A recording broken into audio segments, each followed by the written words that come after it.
Welcome to TBC news. ముఖ్యమంత్రి రేవంత్ రెడ్డి జర్నలిస్టులకు ఇచ్చిన మాటను నిలబెట్టుకుని డబుల్ బెడ్రూమ్ ఇల్లు తక్షణమే మంజూరు చేయాలి. ఎంపీ డీకే అరుణ. గత ప్రభుత్వం జర్నలిస్టులకు ఇల్లు ఇస్తామని చెప్పి మోసం చేశారు. ఇప్పుడున్న ప్రభుత్వం కూడా జర్నలిస్టులకు ఇల్లు ఇస్తామని చెప్పి ఆశపెట్టి ఓట్ల లబ్ధి పొందారు. నేను మంత్రిగా ఉన్నప్పుడు జిల్లా కేంద్రంలోని జర్నలిస్టులకు ఇళ్ల స్థలాలు ఇచ్చాను. కానీ టీఆర్ఎస్ ప్రభుత్వం అధికారంలోకి వచ్చాక అట్టి స్థలాలను లాక్కొని జర్నలిస్టులకు డబుల్ బెడ్రూమ్ ఇస్తామని చెప్పి మాట తప్పారు.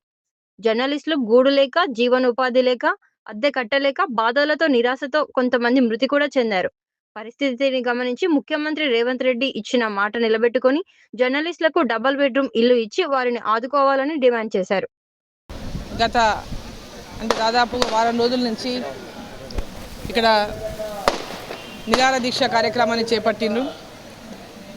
వాళ్ళకి ఇండ్ల స్థలాలు కానీ ఇండ్లు కానీ ఇప్పటిదాకా ఈ ప్రభుత్వం ఎలక్షన్ల ముందు ఇచ్చిన హామీ నెరవేర్చలేదని, గత ప్రభుత్వం కూడా బీఆర్ఎస్ ప్రభుత్వం కూడా జర్నలిస్టులకు డబుల్ బెడ్రూమ్ ఇండ్లు ఇస్తామని చెప్పి ఆనాడు డబుల్ బెడ్రూమ్ ఇండ్ల మాట చెప్పి, అంతకుముందు నేను ఇక్కడ జిల్లాలో మంత్రిగా పనిచేసినప్పుడు ఆనాడు మంత్రిగా ఉమ్మడి ఆంధ్రప్రదేశ్లో మంత్రిగా పనిచేసినప్పుడు జిల్లాలో ఉన్నటువంటి జర్నలిస్టులకు అందరికీ కూడా, జిల్లా హెడ్ క్వార్టర్ జర్నలిస్టులకు అందరికీ కూడా వాళ్ళకి ఇంటి స్థలాల కోసం స్థలాలు పంపిణీ చేయడం జరిగింది.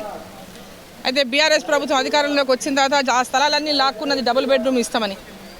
సో ఆ డబుల్ బెడ్రూమ్ కూడా ఇప్పటిదాకా వాళ్ళకి అందినటువంటి పరిస్థితి లేదు. మరి ఈ ప్రభుత్వం అధికారంలోకి రాకముందు జర్నలిస్టులకు అందరికీ కూడా ఇండ్ల స్థలాలు ఇస్తాం, వాళ్ళకు కూడా అందరికీ ఇండ్లు ఇస్తామని చెప్పి అధికారంలోకి వచ్చినటువంటి కాంగ్రెస్ ప్రభుత్వం కూడా ఈనాడు కాంగ్రెస్ పార్టీ ప్రభుత్వంలోకి వచ్చిన తర్వాత వాళ్ళని పూర్తిగా నిర్లక్ష్యం చేసింది.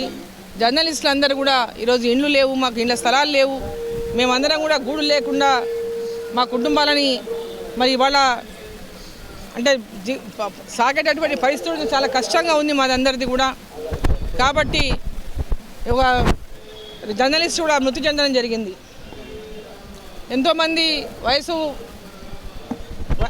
కూడా మళ్ళీపోయింది, అడిగి వాళ్ళు నిరాశ చెందిపోయి కూడా కొంత చనిపోయినటువంటి వాళ్ళు జర్నలిస్టులు. సో ఈ రాష్ట్ర ప్రభుత్వం, రాష్ట్ర ముఖ్యమంత్రి రేవంత్ రెడ్డి గారు మహబూబ్నగర్ జిల్లాలో ఈ ధర్నా మరి పెద్ద ఎత్తున దీక్ష చేస్తున్నటువంటి జర్నలిస్టులకు అండగా నిలబడాలని, వాళ్ళకి భరోసా కల్పించాలని.